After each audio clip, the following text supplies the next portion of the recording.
So welcome everybody to our new class. This one is Messianic Jewish Life. And what prompted this is this curriculum that I'm offering, this syllabus I'm offering, actually began as classes for membership here at my synagogue. And but I've discovered that it is a great way to help people to orient themselves to what the Messianic Jewish message is, the history of the movement, and the culture and all of that. So we're going to be doing a series of classes that will take, 8 to 10 weeks probably, something along those lines, to do everything. And it involves a number of different elements. And you should have the syllabus on the first page of the handout that I gave to you. And so today is going to be orientation day. And what orientation is just a brief overview of the Messianic Jewish Life Synagogue and who participates in it and why. So get ready for a little bit of a ride, because you may find yourself described in this one way or another, and you may have some thinking to do. So after that, next week, well, actually not next week, guys. No, next week is Simchat Torah here. So we're having an afternoon service where we do a whole thing with the Torah scrolls and everything. So there will not be a class next week. All right? But we'll pick it up the week after that, and we shouldn't have any interruptions until we're finished. God willing, anyway. And so please make note of that, particularly if you folks who are coming in online, so that you're not sitting there in front of your computer waiting for me.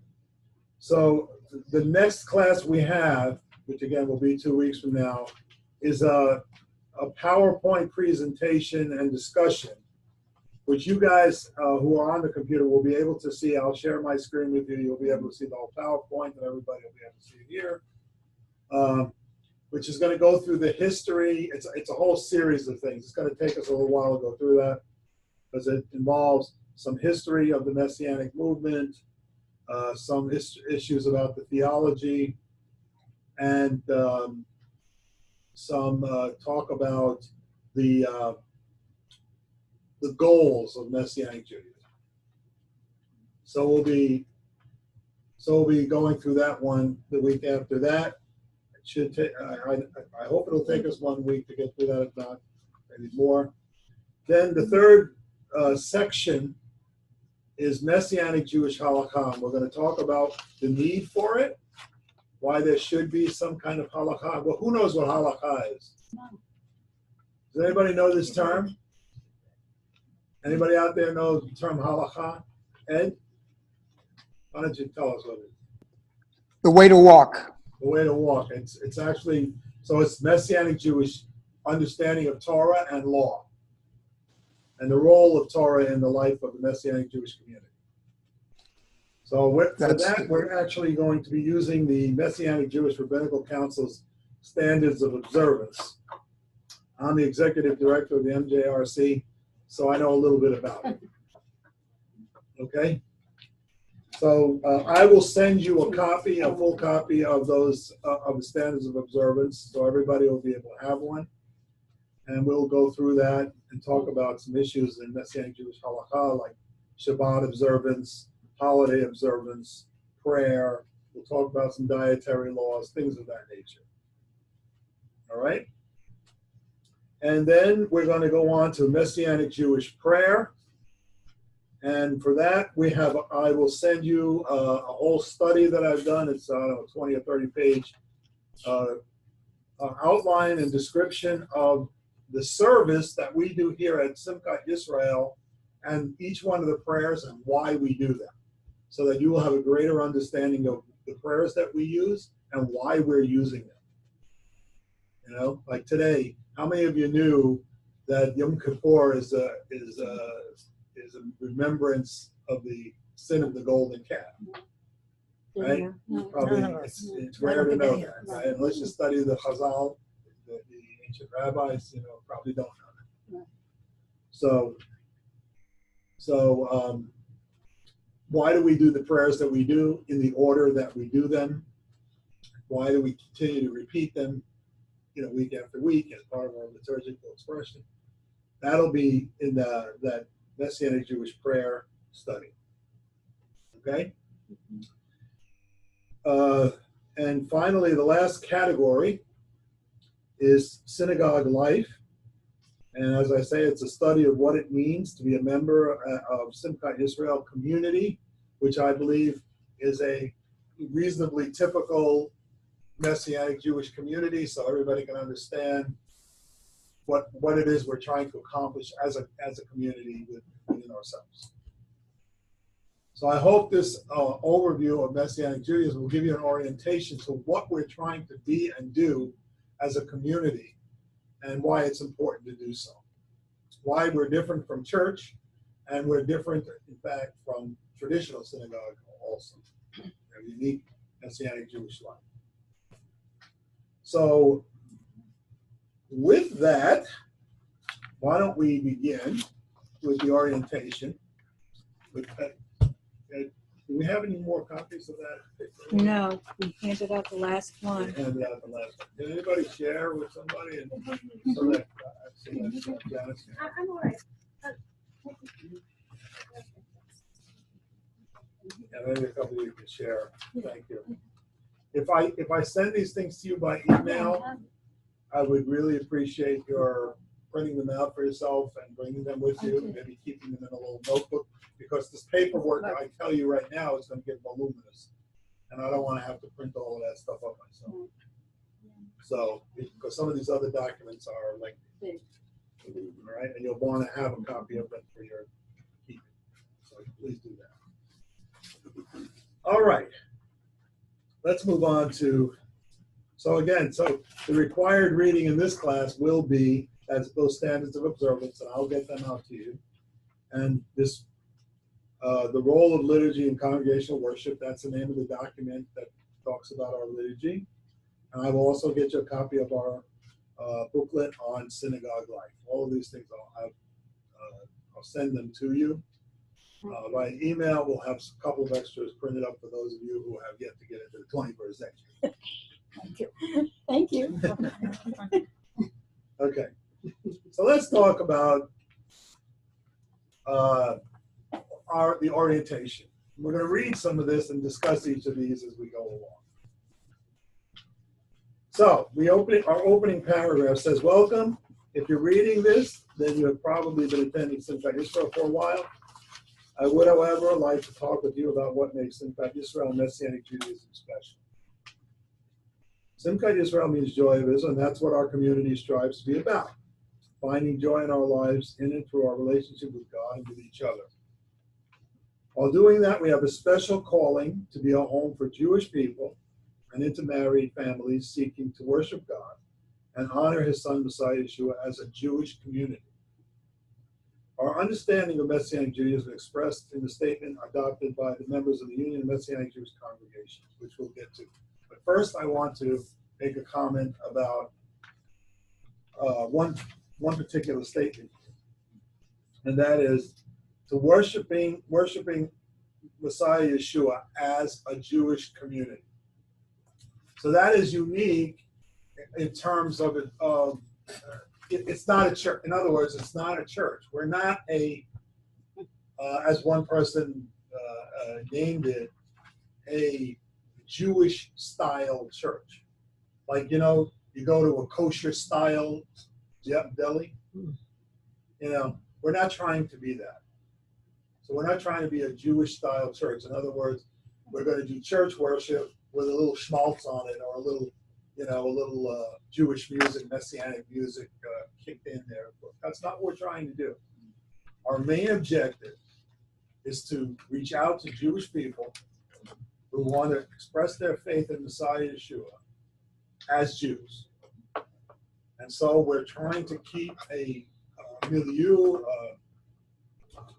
a way of being about us that allows us to be a Jewish house of worship. It's the reasons why only Jewish people lead our service. There's a reason for that.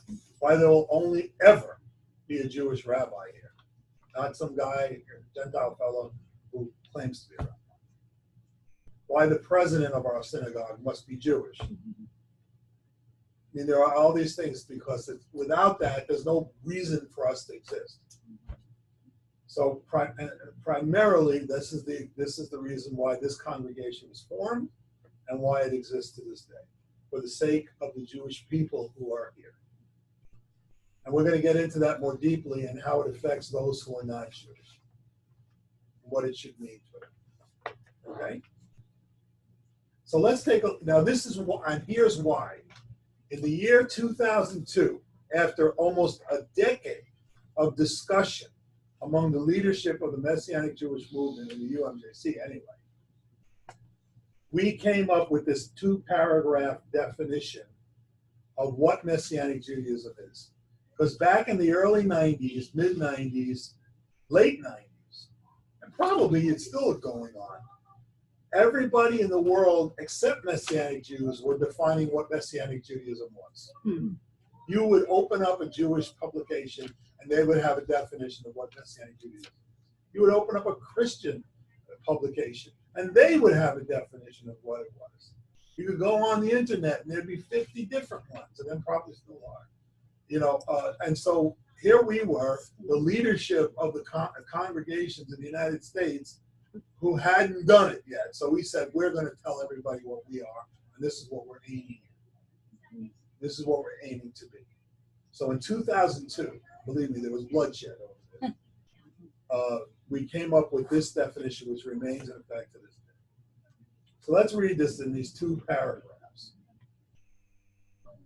There are 2 statements, a basic statement and an expanded statement.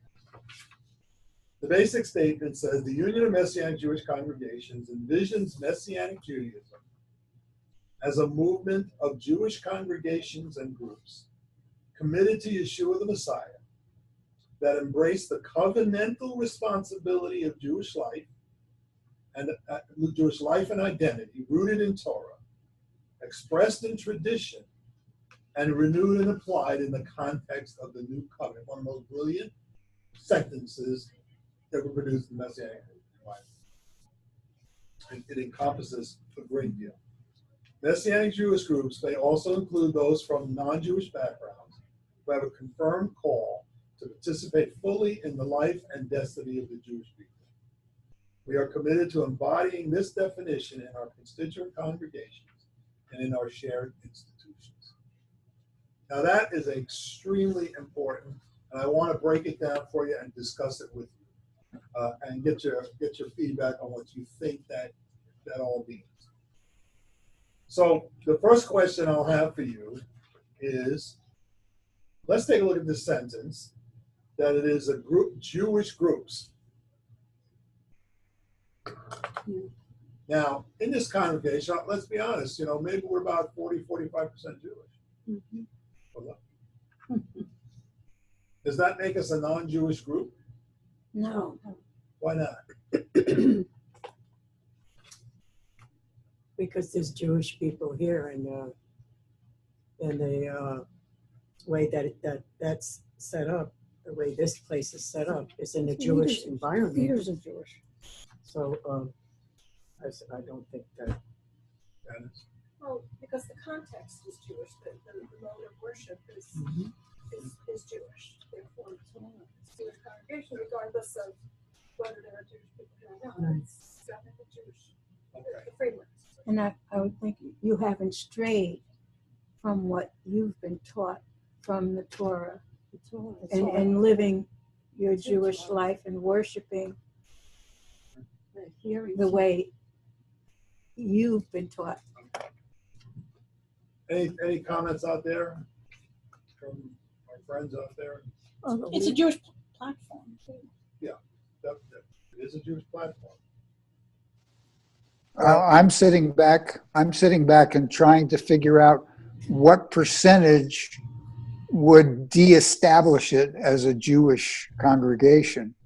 I mean, I've got things going through my head like 10 Gentiles grab hold of the tzitzit of a Jew. So is 10% a good number?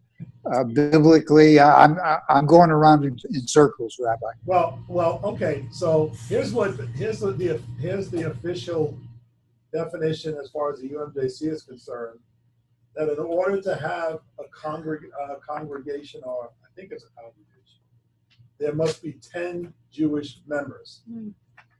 So you can have 1,000 people in your congregation, but if you have 10 Jewish members, you can do that. But do you think that that would be a good percentage? Probably not. Well, that's a million. Yeah, it's a million. It's a million. Right. That's where that came from. So I'm not sure that's quite the definition of a Messianic congregation, 10 Jewish members out of 500 or something. I'm not sure that would work particularly well. Oh, the liturgy and the. But what it does mean is that the leadership of the community is Jewish. That they effort to do what it says in this thing, which is that it's rooted in Torah, expressed in tradition, and renewed and applied in the new covenant. But those things are operative. And that all the people who participate in the community, all the people who are regular participants in the community, know the goals, the objectives of that community, and are committed to them, not only in the lives of the Jewish people there, but in their own lives to some extent. Okay, and we'll get into precisely what that means for each individual person, particularly when we go through halakha. Okay, but it does mean that there is a commitment on the part of the people of the community. If all of a sudden every non-Jewish person in the congregation starts coming to me and saying, how come we don't do this kind of music? How come we have to say these prayers? How come we don't do this? And I capitulate to that. Well, then, it's over. You see? And there can be that kind of pressure because people are used to certain things. They like certain things. They wish things were a particular way rather than the way they are. And they can apply pressure. Believe me, it's been done to me many times in the past. People, I stick to my guns because I believe in what these things say. And people have left as a result of that. C'est la vie. People come, people go. Well, that's right. So, it's part of it is the commitment on the part of the community to see that all of the community, not just the Jewish members of the community, but all the people of the community to the goals that these things are establishing. Okay? So the next thing I want to talk about is that sentence that says it has a covenant responsibility for Jewish life. Now, what that covenant, that's a big word because we're talking about the covenants and promises of Israel that all the Jewish community is concerned with or should be concerned with. That means we're talking about the 613 commandments. Yes, as we understand them, because as they're renewed in the new covenant, right? But we are responsible in large degree for the same commitments and commandments that apply to all Jews everywhere.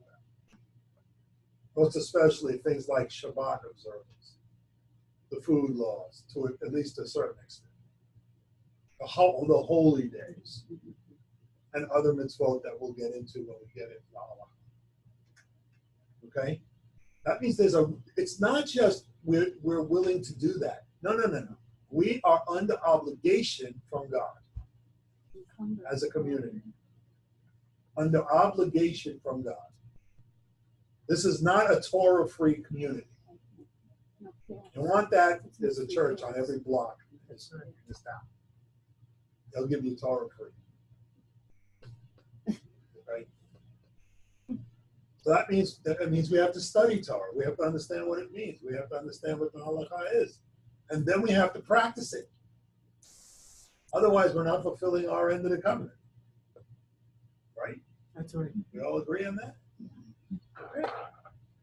What a cooperative group. All right. So, covenantal responsibility to Jewish life and identity. Now, rooted in Torah, we all can agree with that. Expressed in tradition. So what does that mean? What do you think that means, expressed in tradition? Oral tradition, Cultural Okay. tradition of the rabbis to the point where it doesn't conflict with Messiah. Okay. Observance of feasts and festivals. Yeah. Yeah. Okay. Yeah, go ahead, Ed. Tradition to me means that everybody agrees as to how we do things. So if it's rooted in tradition, that means that I can go to pretty much another Jewish person and we can talk the same language somewhat, That's right. whether it's Reform, conservative, what have you. Okay. Okay, so now the tradition, the Jewish people have had a long tradition of expressing their faith in God. All right? And we honor that tradition. It doesn't mean we follow every jot and tittle of for instance, Orthodox tradition. Remember something about Judaism. Judaism is multifaceted. It is not monolithic. You have Orthodox Jews, and they vary from one from another. And you have conservative Jews that have a span. And of course, the Reform community and humanistic Judaism and all these other groups. But there are certain things that are common to all. And one of the things that's very important for me, and I hope for anyone who's part of this group, and particularly for the Jewish people who are part of the group, that we understand ourselves as part of the Jewish people. We are not apart. It is not them and us. That's right. It's all of us together. And I'm convinced of a spiritual reality that our presence in the midst of our people Israel sanctifies all of Israel for God's sake. That it is we who represent the presence of God in the midst of the Jewish people, because we are the ones to whom the Holy Spirit has been given by virtue of our faith in Messiah. Therefore, it is impossible, or should be impossible, for us to separate ourselves from our own people. This is why, unfortunately, like Jewish people who go to church, they are causing that separation. They're the ones who are putting up the wall of partition. And they need to see that and get out of church and become part of the Messianic Jewish community, so that they can positively identify with their own people. But I'm about it. I believe me, I've said that to Jewish believers in the church, and they all get mad at me. Never talk to me again. And, At least you said it. There will be a reckoning one day. Mhm. So, anyway, expressed in tradition, meaning we honor the tradition because we worship with our people. That's why we do the holy days. That's why we say the prayers that we say with our understanding, because they are renewed and applied in the context of the new covenant. So when we do Yom Kippur, how do we end Yom Kippur this year? How do we do it? What was the last thing we did on Yom Kippur? We broke the Together fast. with the How? Messiah's Together. meal. Messiah's meal. With Messiah's meal, Yeah. right? Because we see the fulfillment of our atonement in Messiah Yeshua. And so we break the fast with his meal. A better way to do it, right? So renewed and reapplied in the context of the new covenant.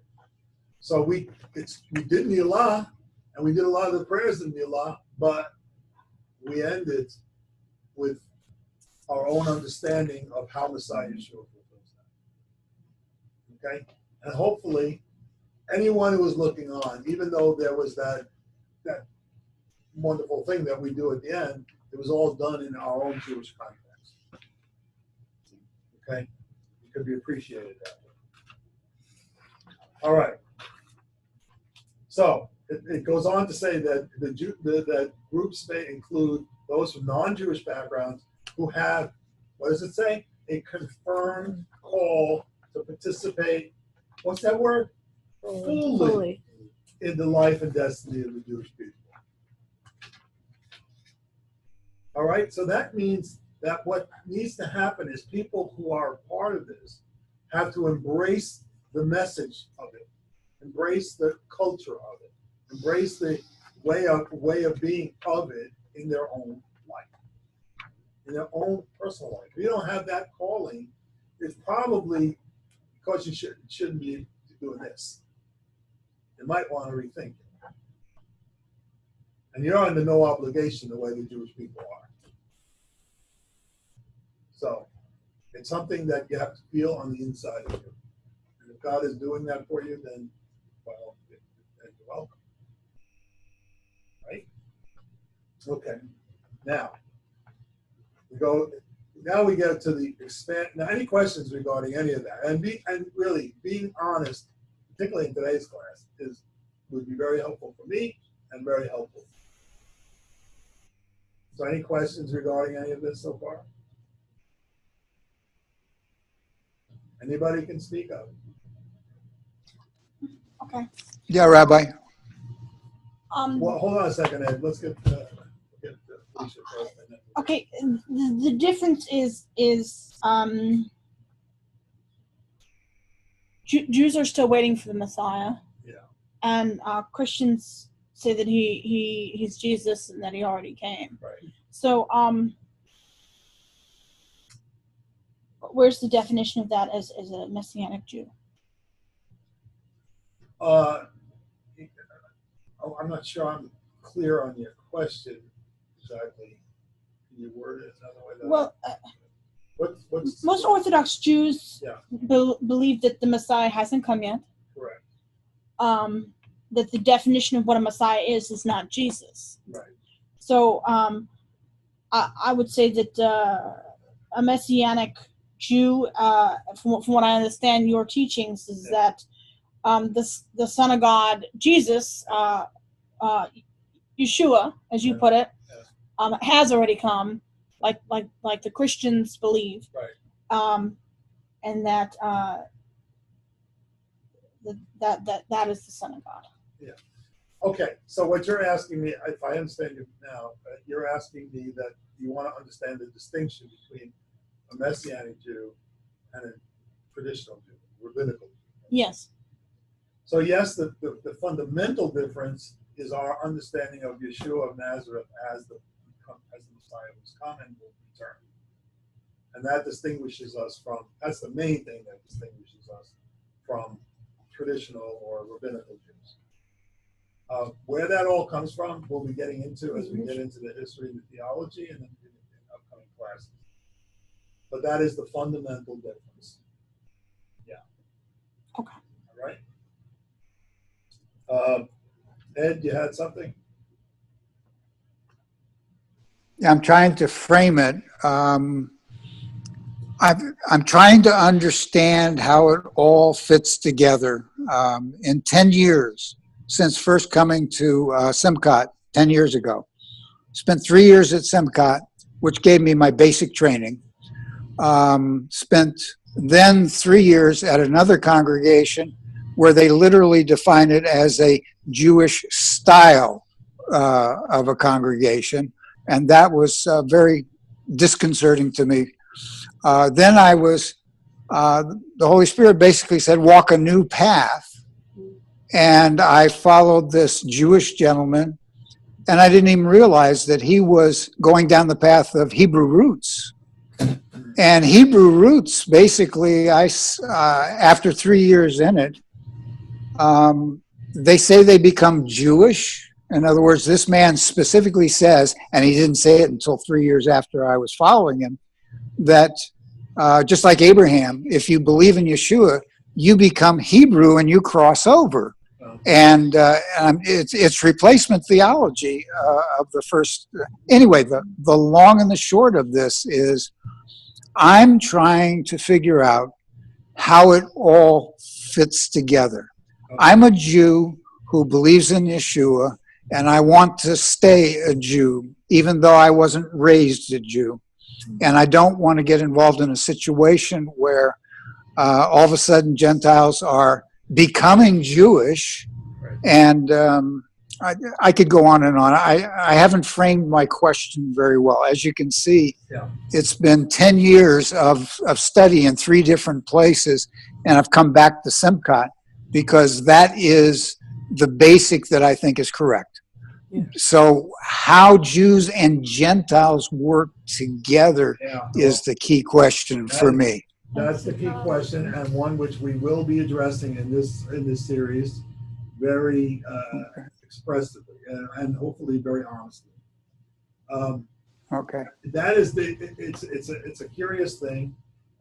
Interestingly enough, I think in the very earliest days, I wasn't there at the very earliest days. I came in the 80s, but I think in the very earliest days, we envisioned that we were going to have these, congregations that were almost entirely Jews, because God was going to release His Holy Spirit into the Jewish community, and Jews would be flocking to us, and the Jews who were in the church were all going to see this new alternative, and they were going to come out, and there was going to be these largely Jewish communities, and maybe there would be a few non-Jewish people who would get involved, maybe through intermarriage or some other reason. That is not precisely how it has worked out. The Jewish people haven't come out in droves, and non-Jewish people have become more and more interested in these communities, and so striking the balance between what it means to retain a Jewish community and having a reasonably full participation on the part of non-Jewish people who are part of it is a balancing act. It's like trying to balance 3 angels on the head of a pin, really. And we're trying our best, but we do have some things to say about it. And what we need is for the Holy Spirit to be operative in our community and operating with the best intentions on everybody's part.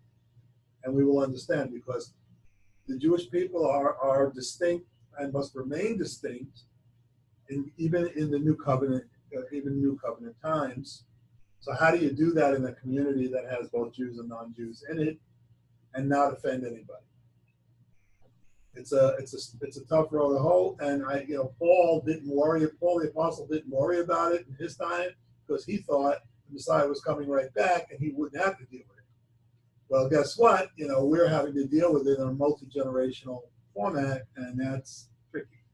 So thank you for bringing up the issue, Ed.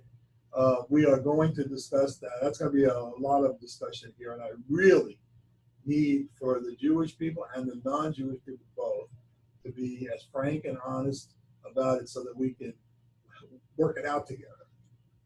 We can work out these issues together and understand each other very well. So there'll be more talk about that even today.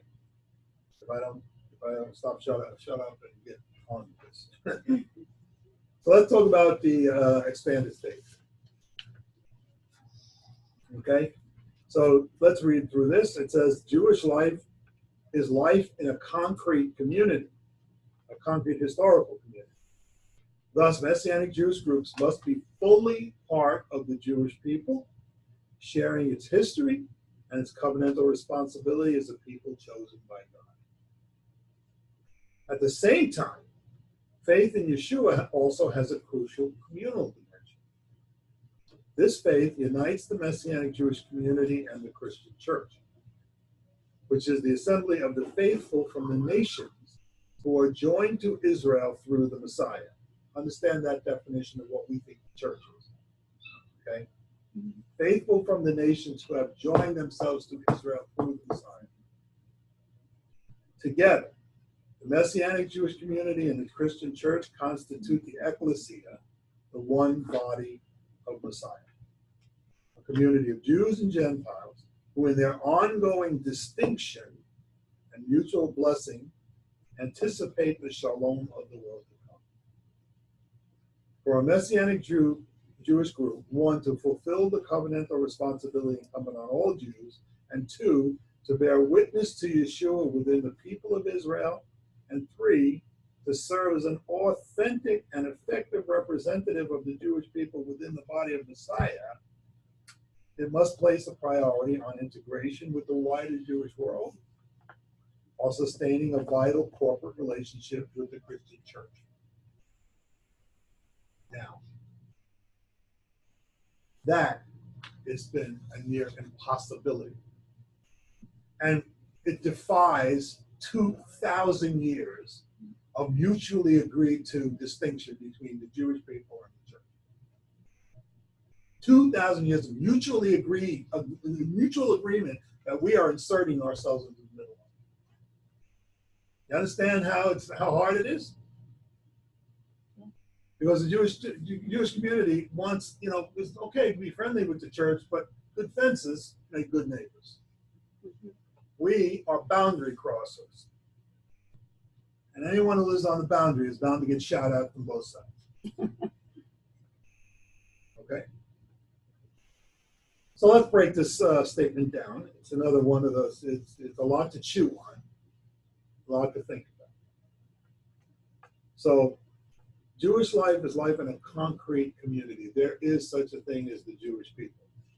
And they have a long history. And so it is vital for us to maintain some kind of connection to the best of our ability. Now, this is almost impossible at an institutional level.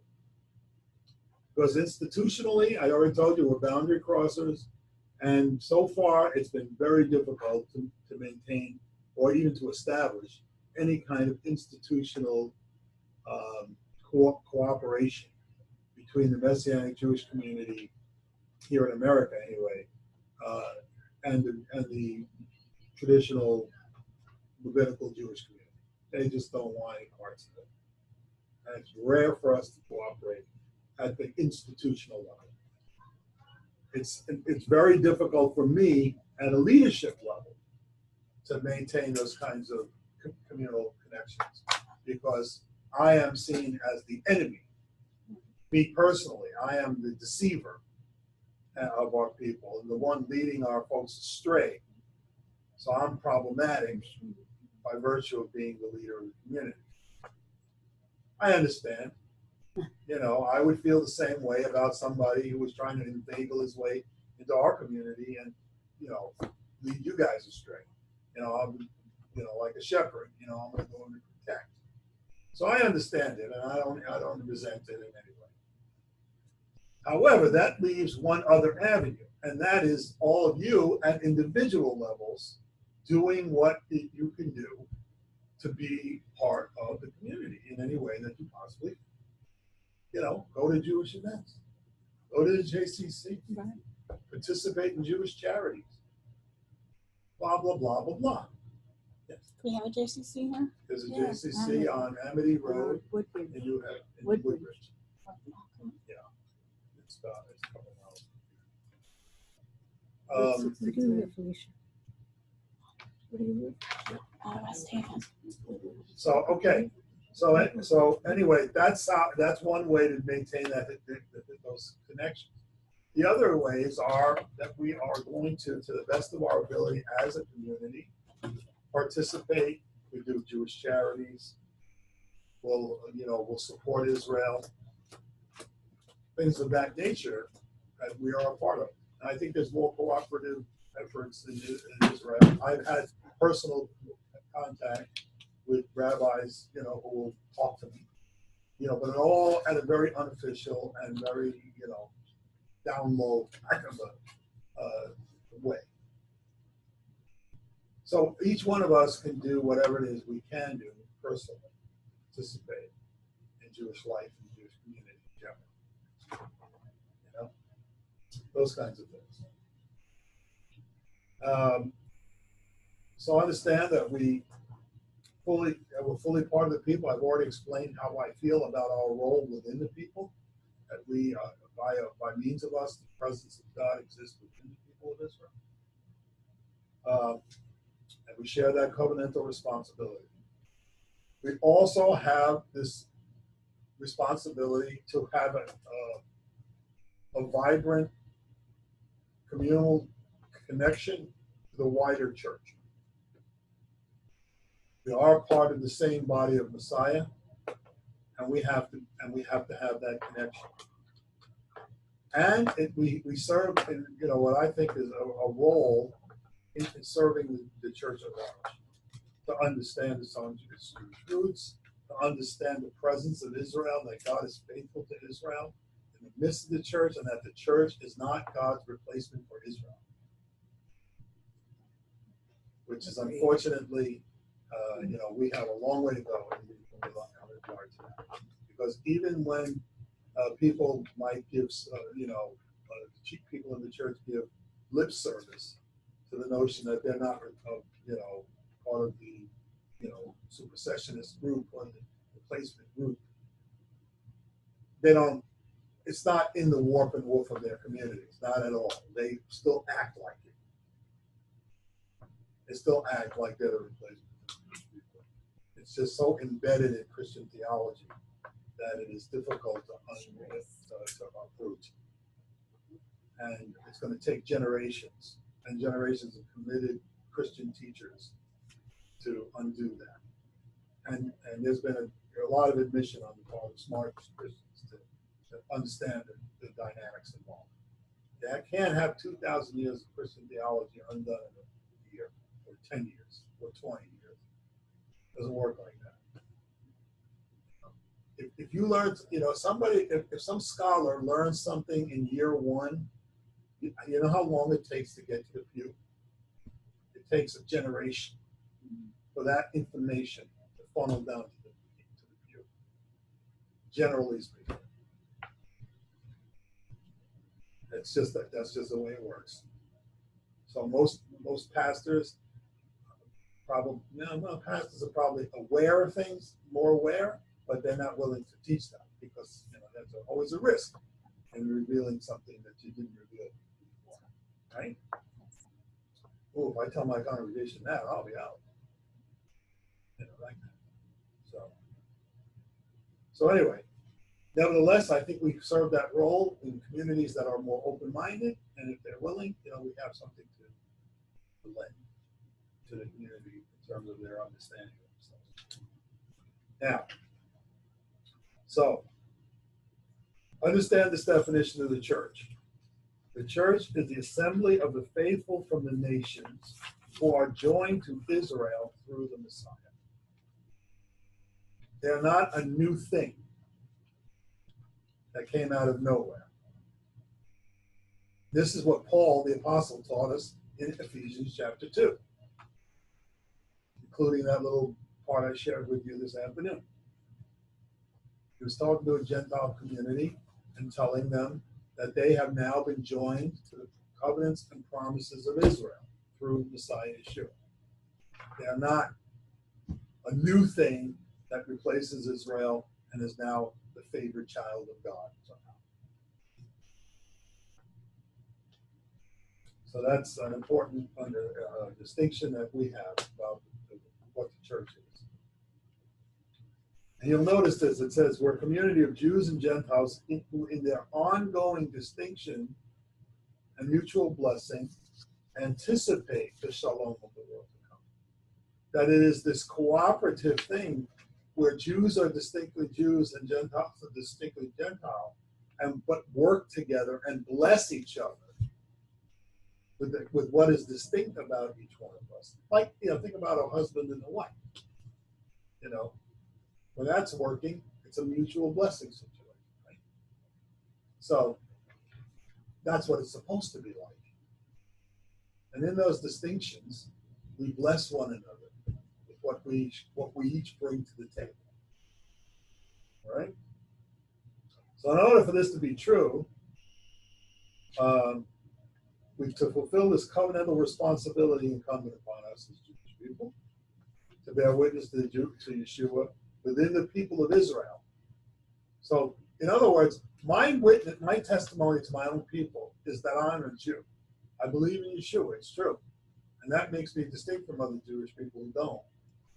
But my testimony to them is as a Jewish person, faithful to the covenants and promises of God to Israel. And I've had this personal experience. I had a rabbi friend of mine who I met with years and years and years. My witness to him was because I was a Jew, like him. Not nicely like him. You know, I didn't do all the things he did, or he didn't do all the things I did, but we could respect each other. And I could be a witness to him of the power of Messiah Yeshua. That it didn't make me a Christian, but I was a Jew. And I have that same testimony to my Christian brethren who, you know, church leaders and stuff, because I'm a Jew, not one of them. That we believe in the same Messiah, but I'm not them. You know, and I have something to share with them. But it's as a Jew. So this is my thing.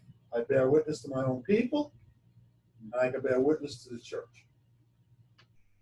Right? Serve as an authentic and effective representative of the Jewish people within the body of Messiah. Right?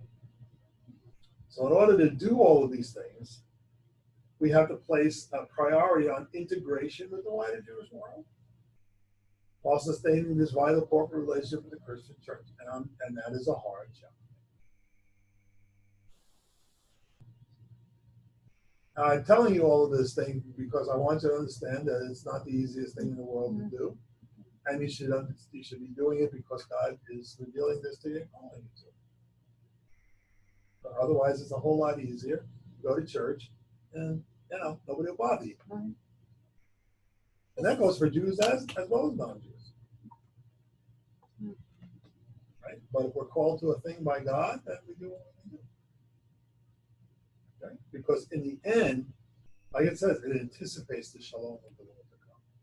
This is vital, I believe, to the plan of God for the salvation of the world. Messianic Judaism is a vital part of the answer. We just need to get it right so we can serve God fully. Okay. So, Rabbi, I'm sorry, go ahead. Rabbi.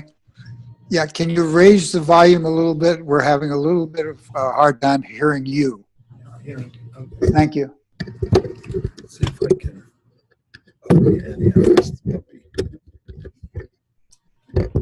Hopefully that's better. Is that better, Ed? That's fantastic. It was like you were at the end of a tunnel before. Okay. Yeah, I was behind the computer. Okay, so let's go on. So the next paragraph says, so what does all of this mean? So those who seek membership with Simchat Yisrael, and let me just say, as far as the Messianic Jewish community, should be those who are committed to the ideals of Jewish life renewed in Messiah Yeshua as expressed in these statements. That means that Shabbat and holiday observance, developing a home life that reflects these Jewish commitments, right? And this requires developing an understanding of our faith in Messiah Yeshua from a Jewish perspective and seeking to reach out to Jewish people with the good news of our Messiah. All right, so what do you guys think about all of this so far? Marlene, do you have something to say? No free passes. No. And what do you think that means, free pass? Well, all I can say is with the Lord shut and quiet down. Always come from a community of people who are Jewish. They were always Jews and Gentiles before we never. They never came from a community like this where there was an actual Torah. Okay. But all I can say is the Gentiles, we don't get free pass anymore. Because if you call yourself Israel, you should be following what Israel is doing. Okay. Anybody else? It's not easy. Nope. It's not going to be easy. I'm being honest with you. I'm being very honest right now. It's not easy. You have to really rearrange your life. Right. It is about rearranging one's life, for sure. Anybody else want to comment on what's been said so far? I mean, we've said a lot of things here, Ed. I have come to the point of view where somebody asks me, I tell them I'm a Jew that believes in Yeshua. I am not a Christian who believes in Jesus. And that starts the conversation as to exactly what do those words mean. Yeah. So, well, listen, here's the thing about words. So Christian has a long history The term, the name Christian has a long history, which has changed over time. In its earliest iterations, which were much later than most. Let me back up. How many of you know how many times the word Christian is used in the Bible? Anybody? It's in the second testament. In the New Testament, how many times is it used? How many times do we use Israel? No, Christian. No, the word Christian. None, is it? It's used twice. Twice. Okay. Twice. Once in the book of Acts, I think, and once in First Peter, I think it is. It's never used. Paul, who was the apostle to the nations, never referred to anyone with that term.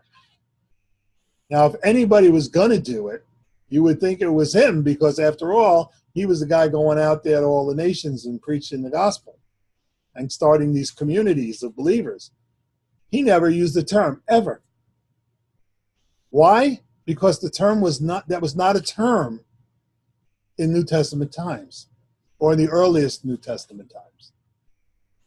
Now, it's the position of many scholars that the term Christian was a term applied to Gentiles who had converted to a Jewish way of life as a result of their coming to faith in this martyred individual, because they were part of the normative community before, and now all of a sudden they're acting like Jews.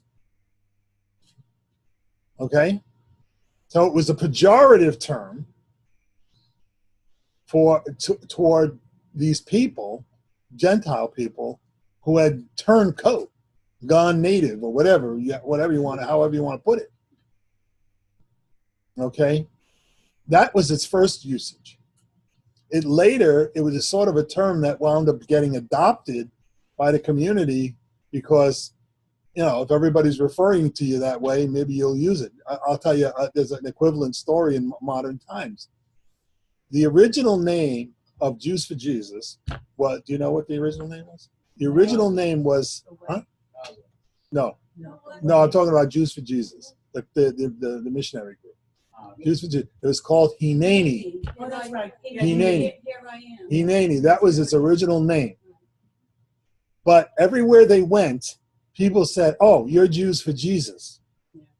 So Moishe Rosen, Moishe Rosen said, "Okay, they want to call us that. That's cool, because that's a catchy name, and people remember that." So he changed the name. Very smart. He was a great marketing guy. He was great at marketing.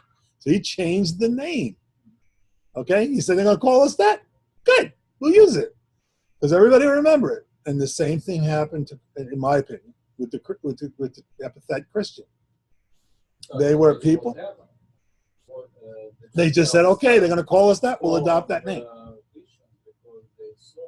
They act like Right, right. They were acting like people who were part of the Messiah. So that's where the name came from. Okay. Now, that's its origination. But over time, what Christian has come to mean is something else. You're a member of a particular religious sect, Catholics or Protestants or something else. And certainly there is a history between the Jewish people and people who call themselves Christians that is not good. Okay? So we are under no obligation as Messianic Jewish believers to use the same terminology in reference to ourselves.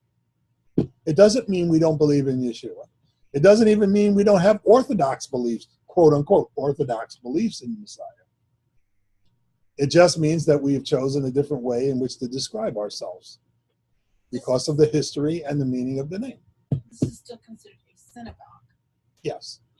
I consider this a synagogue. It's the words, again, even the term church, there's a whole history behind that. The term ecclesia, from which the word church comes, I can't go into it, folks, because we would be here till 9 o'clock tonight. But believe me, there is an entire history behind that term as well, that ultimately, we have read back into biblical history anachronistically, which didn't exist in the times when Paul referred to the term ecclesia does not mean this religious institution. They used to call any club an ecclesia back in the day. A group of guys getting together that smoke cigars, ecclesia. Gathering, right. And just like synagogue is also, it has come to mean a Jewish house of worship. But synagogue is a Greek term for a gathering place. This is Beit Knesset. This is Beit Tefillah, Beit Midrash. Right now it's acting as Beit Midrash. We're studying together, right? So, synagogue is just a gathering place where Jews do a bunch of different things, like worship, like study, like fellowship, blah, blah, blah. You can have political meetings here, if you wanted to, So all these terms, they get loaded. They get emotionally loaded. But I want to distinguish myself from Christians, not because I'm ashamed of Christianity or Christians in general, simply because I have a distinctive calling in Messiah Yeshua as a Jew. And that's it. The church is, just like the Messianic community, the church has its good and its bad. Right? I think we can all agree at that. All right. What was that? Oh, no. Okay. All right. So, again, what does it mean? We have to adopt these ways. We have to accept these things for ourselves as a community and as individuals if we're going to truly be a part of what's going on. If we're holding on to other things, it's going to make it much more difficult for the individual and the community too. Okay, so again, now I based this on membership classes. So this next page, talks about membership and so on.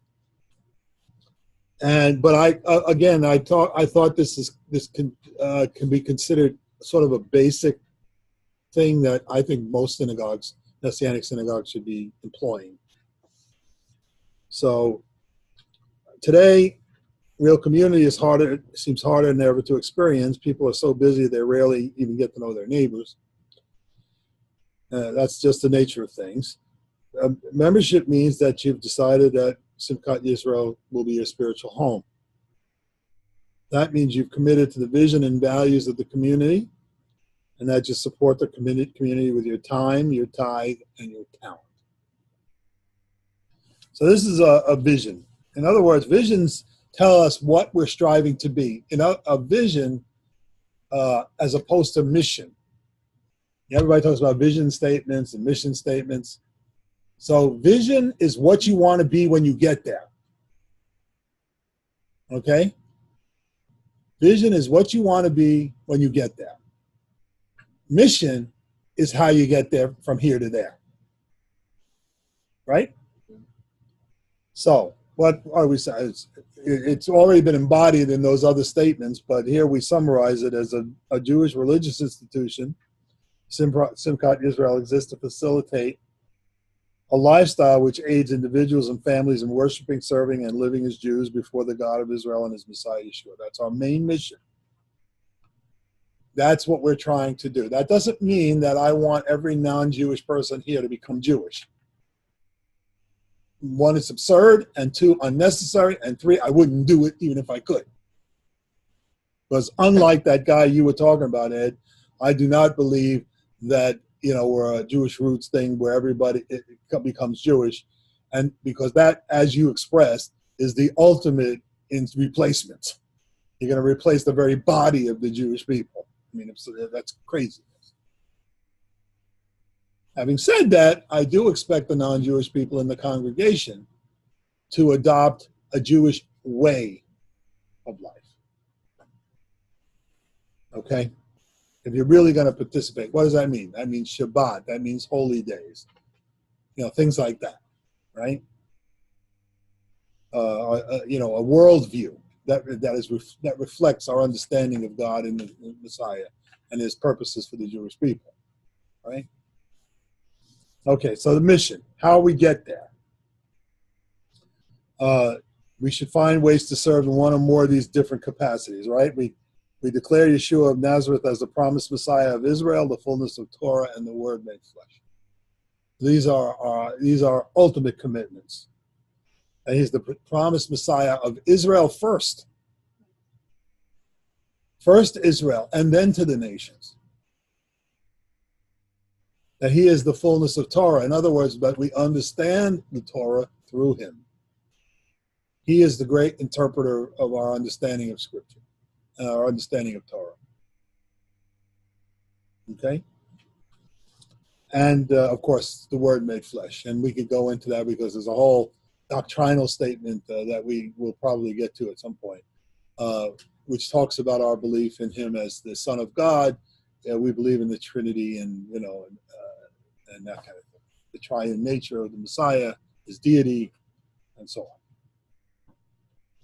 So recognizing outreach must begin in the home. We're committed to aiding parents and raising their children as to be believers in and disciples of God and His Messiah. So this is a family-oriented congregation. We tried to be anyway. We need some more young families so we get some more kids in here. That would be helpful. But that's part of our that's got to be part of our outreach. So we help all congregants in achieving spiritual maturity through Jewish worship, prayer, Bible study, observance of God's commandments, and service to the congregation and the wider community. Right? And we're going to teach the history, language, culture, and traditions of our Jewish people to our people, to congregants, and support them and their families in leading Jewish lives centered in worship of the God of Israel as Messiah. Want everybody, people should have Shabbat observance at home if they can. If you have children, you're teaching them the Jewish way of life, as we understand it in Messiah. We serve as a prophetic voice to the Jewish people from within Israel. In other words, we want to speak to the Jewish people as part of them, not as outsiders who are telling them, yes, you believe in Jesus or go to hell kind of thing.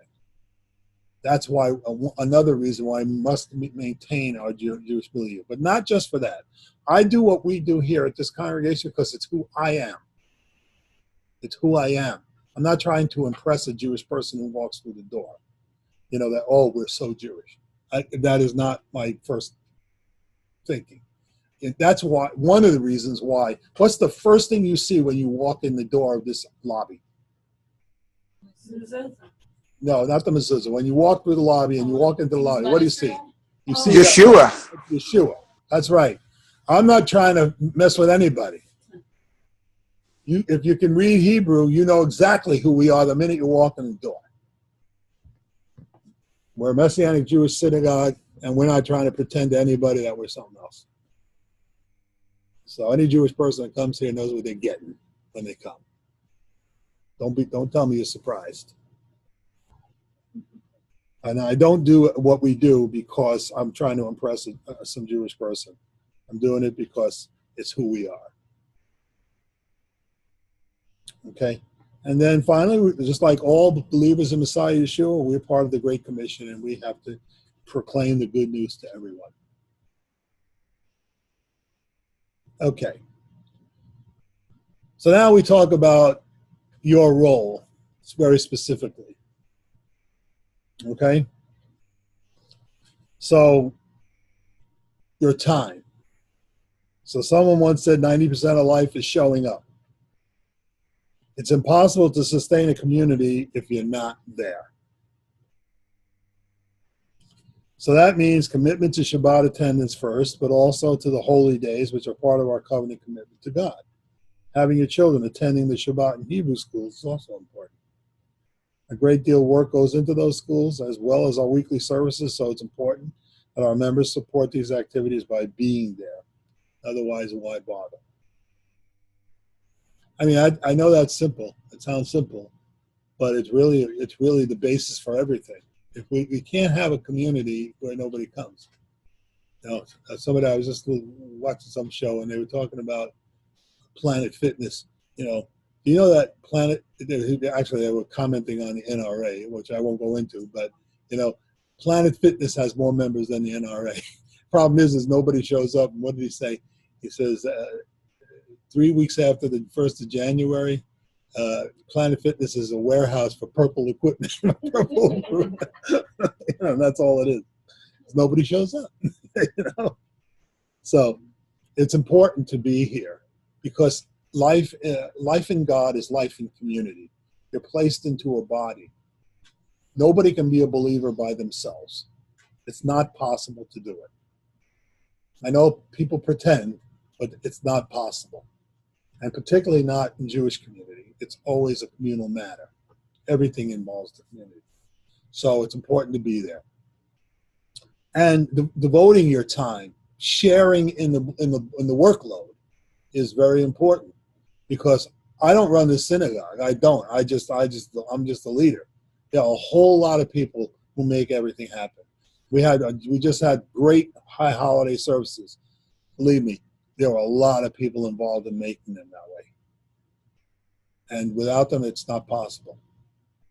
And people who served in this congregation, like Janice, who served in so many capacities. I mean, people who do things, they make it happen, not me.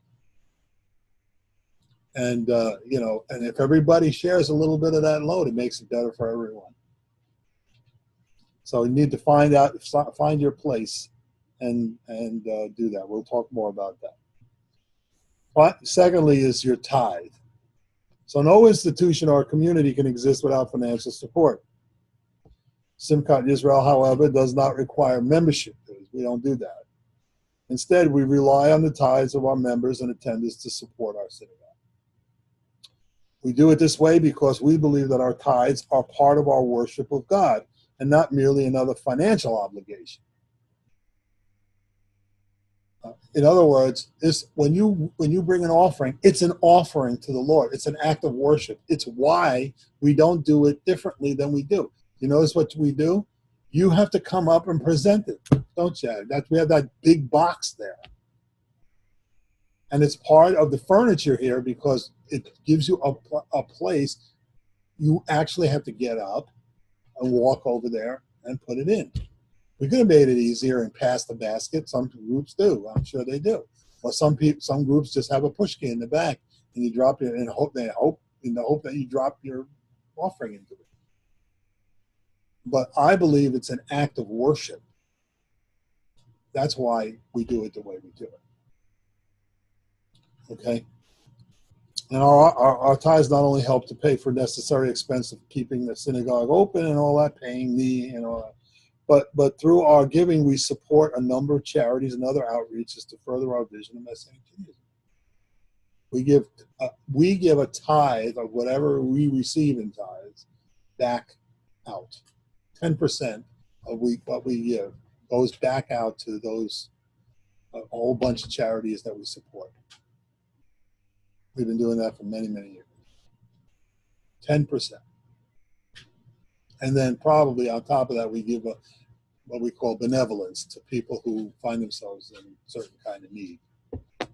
And if we can help out, we'll do that. So, and that's all supported because of the congregation's tithes. And we've made our budget every single year that I've been doing it. It'd be nice if we make it this year. I wouldn't know. You have to ask Ron or somebody. Anyway. So, it was he says, our Messiah always encouraged us to be generous. He told us, give and it'll be given to you. He'll pour into your lap a good measure, pressed down, shaken together, and running over. For by your standard of measure, it'll be measured to you again. I would anyone who wants to be, a real member here, or needs to tithe, whatever. And tithe doesn't necessarily mean giving 10% of your income. It means giving what you can do, but do it, because if you do, God is faithful. That is a guarantee. I guarantee it. If you're having financial problems, give to the Lord, and He'll make sure you get it back. Space. All right. Talent. So it tells in the letter of Romans, we who are many are one body in Messiah and individually members of one another. Since we have gifts that differ according to the grace given to us, each of us is to exercise them accordingly. Of prophecy, according to proportion of his faith; of service, in his serving; he who teaches in his teaching; he who exhorts in his exhortation; he who gives with liberality; he who leads with diligence; and he who shows mercy with cheerfulness, and so on. So, in order for the Simchat community to work, everyone's talents are required. Everybody's. From the people leading the service to those who run our own egg each week and everyone in between. We're all given talents by God to contribute to the health and welfare of the community. Most especially members should want to put their talents to use for Simchat Yisrael. Everybody plays a part in the kingdom of God. There are no madams. If you know anything about the Lord of the Rings, you know what a madam is. A madam is something that nobody wants, puts away in a storage unit. No madams in the kingdom of God. Everybody has a part to play. Whether we fulfill that part, that's another story. So each one of you has to find, something about your talent that gives you an opportunity. Now, how do you do that? Here's how you do it. Whenever God opens the door of opportunity to serve, even in the least capacity, do it, and you'll find out. I'll tell you a story, a personal story. So, I'm a reasonably accomplished human being in my life, and I was a big shot IT guy at the time when I got saved. Okay, and so I went to my first congregation was with Sam Nadler. For those of you who know him, a great man of God, and my mentor, and I went to I started attending his synagogue in New York. So I'm a big shot. I'm smart, the whole thing. And so I said, yeah, Sam, I'd like to serve. What do you think? You got something for me, that I could be doing to help out. Well, I'm thinking he's going to give me some really important job. After all, I am who I am. And he said, hey, great. Could you do me a favor? Come like a half an hour early and set up the chairs. Set up the chairs in the place, because we were renting from the church. So set up the chairs. And then after it's over, if you wouldn't mind, you can take the chairs back. I'm like, what? But I said, okay. Because one, Sam Nadler told me to do it, and that had been enough.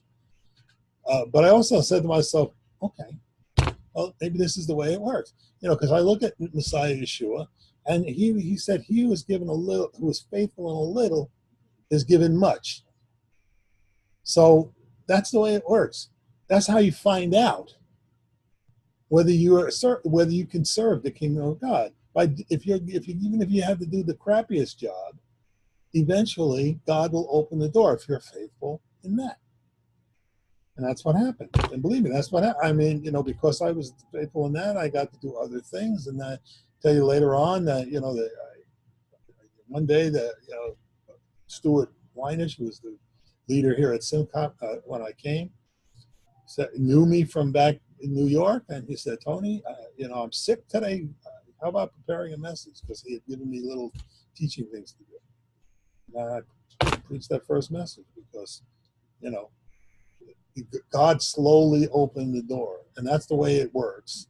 And that's how you find out what you're good at, by doing things that need to be done and seeing if God gives you the talent to do them.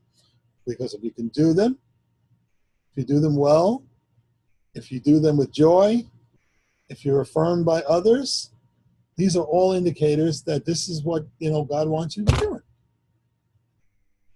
That's how we find out. There's no magic. It's just the willingness to do whatever you can for the service of the Lord. And remember that you're doing it for Hashem. You're not doing it for any individual. everybody remembers that, that we're doing this for the Lord, maybe it wouldn't be such a miserable task every time things get a little rough. Okay, last question today. And that is, what if I'm not Jewish? Because we've said a lot of Jewish stuff. We place a value on being Jewish. So obviously there must be something to that. So what if I'm not? So here's where the rubber hits the road. Okay? So it says, certainly there are non-Jewish participants in Messianic Jewish congregations. These participants should also be committed to the idea that a Messianic congregation is a Jewish house of worship. We believe that non-Jews who wish to become part of a Messianic community generally fit into one of three categories. Now, this is based on 30 years of my experience. And maybe you don't see yourself here. Maybe you think of yourself in a different way. That could be. I'm just saying these are general categories. So don't take too much offense. But on the other hand, let's be honest and try and identify issues. Okay? So the first category is the non-Jew who's married to a Jewish person. This is a natural fit, especially if the family is committed to having a Jewish home and raising Jewish children. There is already a natural connection to Jewish people by way of marriage. So if you fit into this category, okay, we get that. That makes a lot of sense why you would be here. Okay. The second category is a category of non-Jew who has a special calling from God to belong to the Jewish people. There are some who have this special calling. I can name some people in this congregation who I know without any equivocation are just called. It takes them on a journey from where they started to where God is calling them to be. I don't know. I can't even explain what it's really all about because I'm not them. I'm a Jew. I don't know why it would happen to them. But I just know that there are people, like 3 or 4 people just immediately pop in my brain who are part of this group. This journey calls for transformation and reorientation to a new lifestyle and a way of thinking about faith in the world. This usually takes time. This person has a lot to learn and must be willing to humble themselves to this learning experience. Now, I would wish virtually every non-Jewish person who came through this door and wanted to stick around fell into this category. Now, I shouldn't probably reveal that because that means, that immediately puts some more weight on this. But I want people to be honest about where they think they are. Okay, the third category are those people who have what we call Ahavat Yisrael, or love of Israel. These are people who are called to come alongside us and help us build our community because they love the Jewish people and are committed to God's purposes for Simchat. Now, again, I can think of a bunch of people there are a number of people who fall into this category too. They're not looking to become Jewish. They don't particularly live, Jewish lives necessarily. But they have this supernatural love for the Jewish people and are willing to set themselves aside and their desires for whatever it takes to help the Jewish people accomplish their goals in this manner. And again, this is one of those supernatural things that I think is just beyond my ability to comprehend entirely. I'm born Jewish, and frankly, never saw much of an advantage in it. I just know I got to do what I got to do. So, and yet there are these wonderful people who are. Let me tell you about the category I did not include in this that I think I can name. And that is, from time to time, people come here because they're just angry at the church. They're angry at their church. Their church did something to them, or they think, if they're not angry, they think we do it better than church does.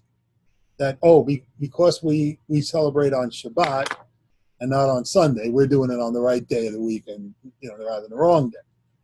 Or because we do the holidays, and they don't, there's something wrong with, the church is deficient, and they're coming here because we Jews do it right. No, we don't. No, not necessarily. The church does a whole lot of things better than we do, if you want to measure that. I'm not interested in people who are dissatisfied with something else and think they're going to be more satisfied with me and with what's going on in this synagogue. Eventually, you will become disgruntled. And you'll find some reason to complain about what's going on here. The problem is not the church or the synagogue, it's you. You're the problem. Because you don't want to submit to whatever the way God may be leading that community. That's the problem. You need to address that. I would say that to anybody who came here. And we've had a number of those folks here. They did not last very long. And we still get them time to time. So, in the case of all three types that I did name, however, there's a common thread. There needs to be a common thread. That is commitment to Simchat Yisrael as a Jewish community. Here I am hammering that thing home. And that means that all non-Jews who seek to be members of this community must see themselves on that journey to live a more Jewishly oriented life. Notice I say a Jewishly oriented life, not becoming a Jew. Right? If we go back to the earliest community of believers in Messiah, the thing that Paul was trying to teach all of those Gentiles was a Jewishly oriented way of life, as opposed to the pagan way of life that they had been living up to that point. They were going to worship the God of Abraham, Isaac, and Jacob. They were going to follow the holy days and act in ways that were holy according to the scriptures. All different ways of looking at life than the way they had previously done so. The same thing goes here. We're looking for people to have a Jewishly oriented way of life for themselves. That means Shabbat observance, holiday observance, keeping a home that reflects those values. If they have families, teaching their families about that. Those kinds of things. Praying Jewishly, learning how to pray like Jews pray, seeking to those, expressing those values that we express as Messianic Jewish believers. Those are the things we're looking at. I'm not expecting every non-Jewish person in this place to become like Woody Allen or something, Jerry Seinfeld or somebody like that. No, that's not what it's about. But it is about understanding life from a Messianic Jewish worldview. And listen, because most of the non-Jewish people come from church, you have a Christian worldview. I'm not saying there's anything wrong with it necessarily. I'm simply saying that that's not necessarily the worldview that we hold. And what you have to do is study to understand the world from our point of view. Right? And there are differences. There are, and when we get into the theology of things, you'll see that there are differences. And that's part of the journey that we're going on together. Okay. All right. Don't worry about that last paragraph about becoming a member. That's not what this class is about, although if some of you want to inquire about that after we're done, you can certainly do that. Okay? But I'll leave it there. It's 3:30 now, so I'll leave it there and leave it open just to any questions that you may have now. I said a reminder that we're not going to have the class next week. We're going to pick it up the week after, and we're going to go through a PowerPoint presentation which has a lot of the history and of this movement and how it got started, and going all the way back to its biblical history. It'll be fun, and there's a lot there, a lot to discuss. But any questions regarding anything I've said today? I think today is the most important thing. Because if I weren't on board with all what has already been said, I would not be coming back. So, anybody have any questions regarding any of this? Yes, go right ahead. Two things. There's a spectrum of the Christianity and Judaism. They have two problems. Not actually one problem. There's when the Messiah Yeshua comes to the first century and he meets the problem with men's beliefs, religious beliefs, in the first century in the Jewish community. Yeah. Today we have the same problem with certain beliefs in the Christian community because they off of the truth. Be honest with you, because there are certain things men created religion, and God didn't. Messiah Yeshua didn't come to create a new religion. Messiah Yeshua come to restore the broken relationship with Father God, basis in the Word of God, which is Torah. So the basic basic principle of our relationship with Father God is supposed to be built on a Torah, which is portrait of the love, because the Torah was given from God, from the love of heart, loving heart of the Father. And he shows us in the first 4 commandments as how to look love to the Father, to God. And other 6 commandments is how looks our love to our neighbor. What that means to love our neighbor as yourself. So as a Jewish community or God's community, God's people, otherwise to say, we're supposed to learn God's way, to believe in God's word. So we looks like we're supposed to look like a Messiah Yeshua. The whole purpose of our salvation, which was given by Messiah Yeshua, to be like him, act like him, believe like him. So what we learn here, we learn how the Messiah, Jewish Messiah Yeshua, believes and act and do. What would Messiah Yeshua do in such cases? We learn all our life looking at him, how he acting, and do the same thing. There's a problem in the whole spectrum of the Jewish community today, and I mean unbelievers, Jewish unbelievers in Messiah Yeshua, and believers in Messiah Yeshua as a church. They all create their own system of beliefs, which is not based on the Torah, mostly. But mostly they bases on the traditions and the beliefs of the man. Men created ideas. The church in the 3rd century, like 1800 years ago, turned away from the faith which was predicted by Apostle Paul. Apostle Paul says, no, the Spirit speak. There's many turn off from the faith to believe spirits, demonic spirits, and men's ideas. I don't remember word by word in English, but it's happened. So if you look at the church today, it's far, far off from the roots. It's like our brother says, he starts studying the people who turn back to the Hebrew roots of the faith.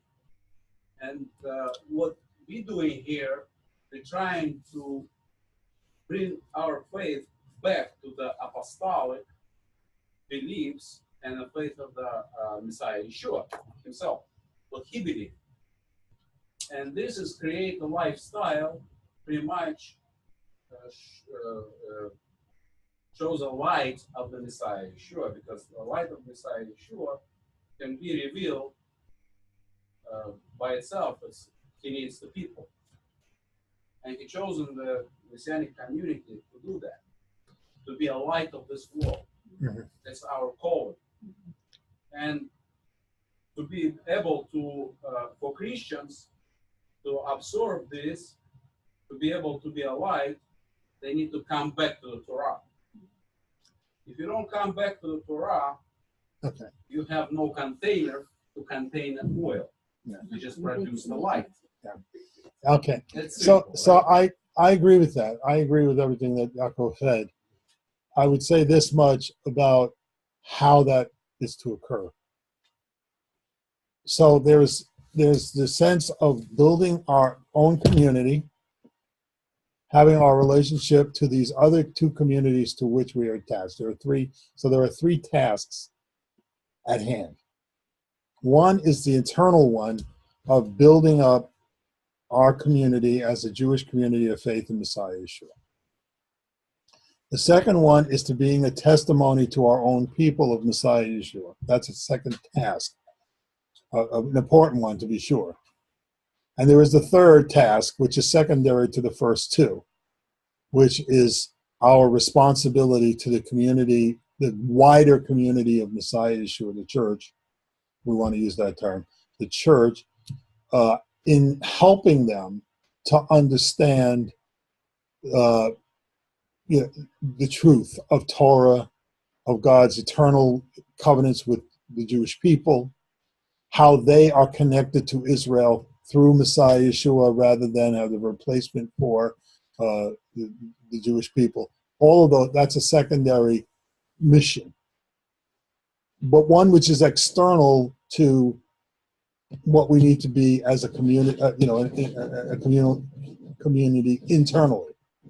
Now, and I say that because I do not believe the venue for the church learning about the Jewish roots and all those things I just mentioned, being them coming here and for a little while being a part of what we're doing and then going off.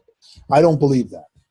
That will only make our sustainability the more difficult. The better thing is for us to go there, like he just did. We went to Russia and to teach in churches over there. Like Ken and Debbie are going to be going to India to teach in the churches there. We can send emissaries, people who are capable of doing this, out. I do it all the time, speaking in churches, giving Bible studies in churches and things like that. That we can do.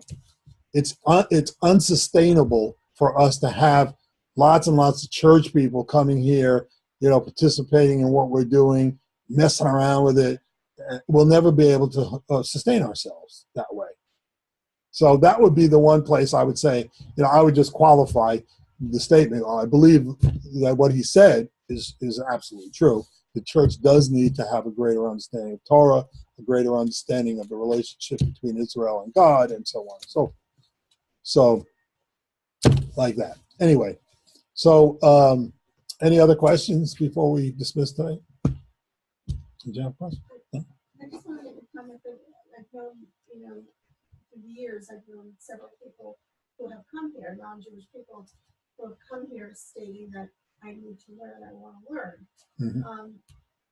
But if anybody would say to them, like you just said, I mean, they would say, "Oh, you're so unwelcoming, and this, Mm-hmm. why, everyone should be graciously accepted." And I know Yes. that would be the response. So what would be your response to that? Well, anybody is welcome to come and visit, and worship with us.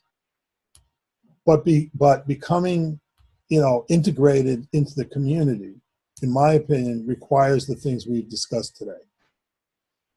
Where, it would be like me, how would a church feel if I just inveigled my way into their community and told them, well, you guys, you really need to do this and you really need to do that. And you really need to, it's unacceptable to them. On the other hand, I'll give you an example. I have a really great relationship with Cornerstone Christian Community, Christian Church. Yeah, it's a wonderful church. Pastor Alfred is one of the great people I know. And I love it there too. When I go there, and I've told these people from the pulpit, because they allow me to preach there from time to time. And I told them again, at least on 2 occasions. I said, folks, I love coming here to worship with you. I love it. You people are wonderful. You have great energy, the whole thing. But I don't want to live here. I don't want to live here because it's not me. You know, so I'm a friend. They love me there. I mean, whenever I go there, they're nothing but nice to me. They listen to what I have to say and the whole schmear. But I only go when I'm invited. You know what I mean? And they know I'm not going to, you know, start going there every Sunday, you know, and inveigle my way into the community and the whole schmear. I'm not doing that. You see, and this is what I'm saying. And it's the same thing. You know, Janice, this is my answer to that individual is not that you're not welcome to come and worship. You know, we always have a seat for you. Always have a place at our owning table.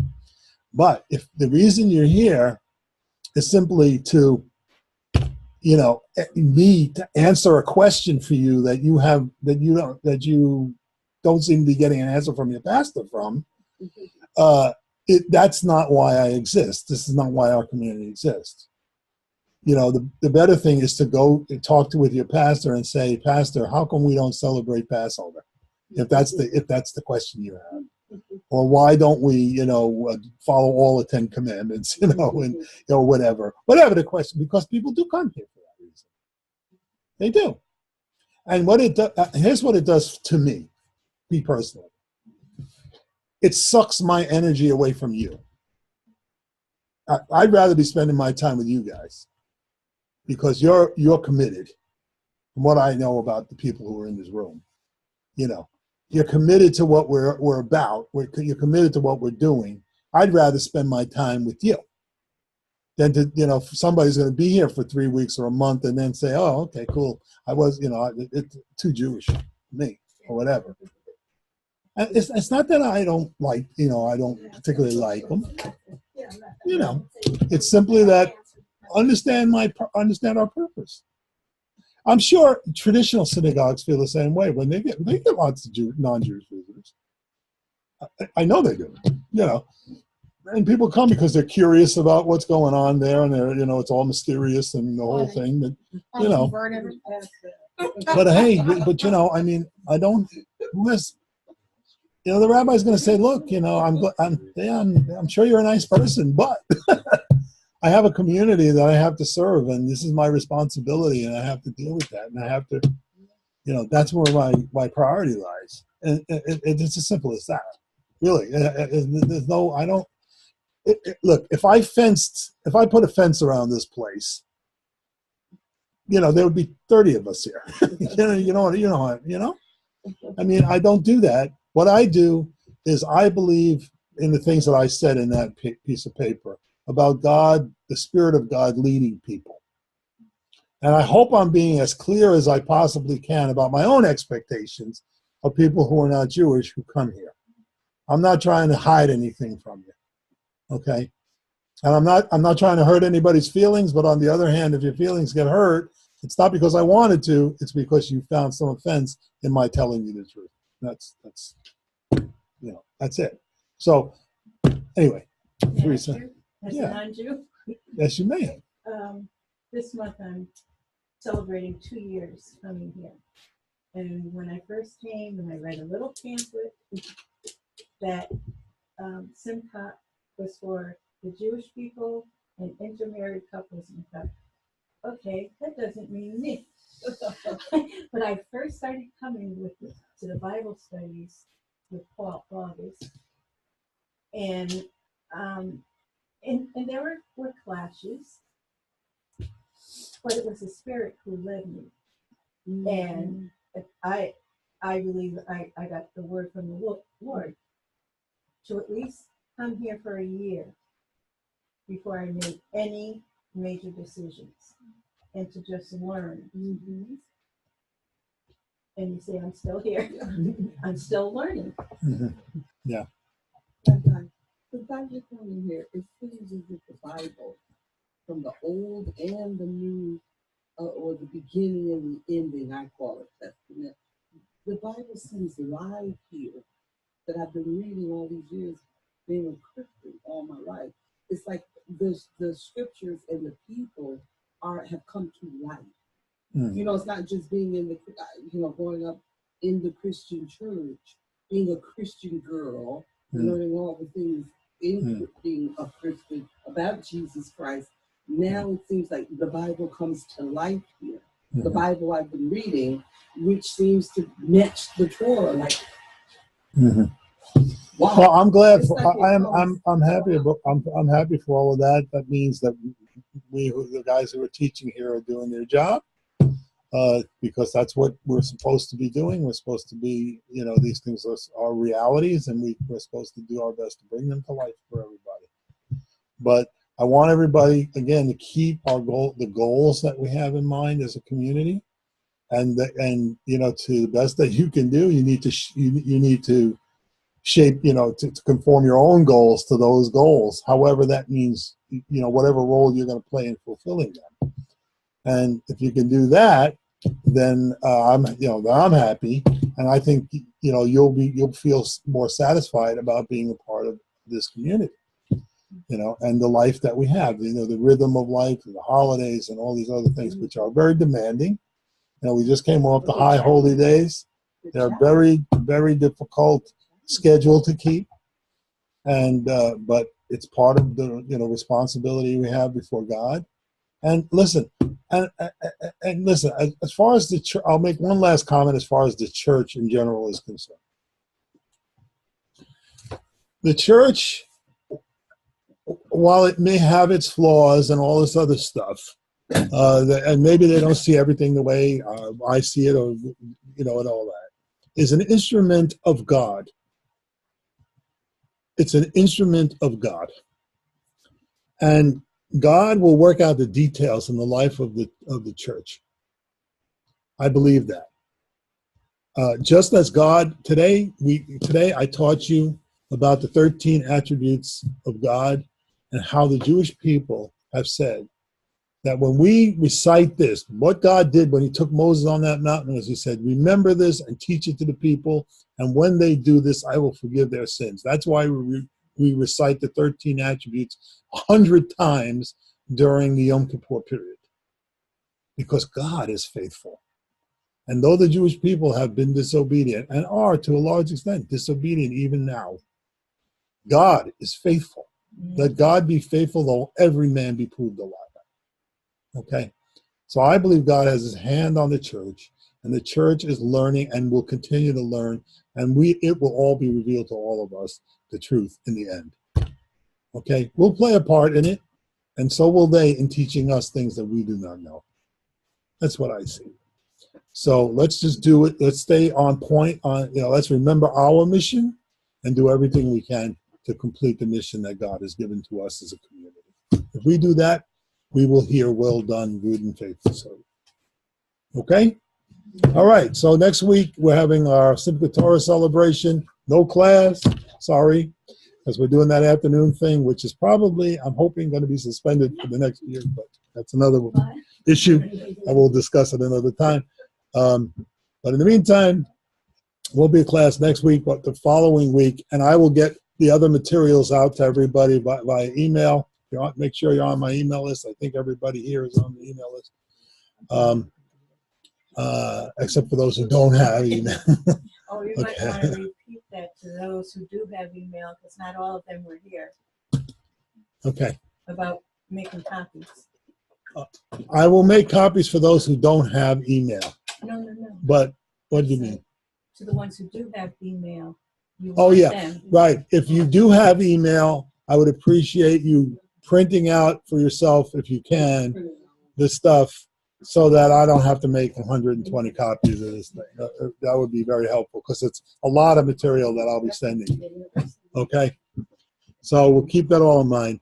So let's just have a word of prayer, and then Chag Sameach, everybody. So Lord, we just bless you and thank you for starting this movement when you did. Help us, Lord, to understand the vision and what we're trying to do in reaching, and most especially, the lost sheep of the house of Israel, of maintaining the Jewish life that we have here at Simchat Yisrael, and making us a genuine expression of Jewish faith in Messiah, so that others may see and be glad, and that you, Lord, would be pleased. help us with these things and help us all to work together for the common good. In Yeshua's name. Amen. Shabbat Shalom. Chag Sameach. God bless you guys. Thank you very much. Chag Sameach. I've been saying this and not knowing what I'm saying. All right. Oh, okay. Hey, Taco.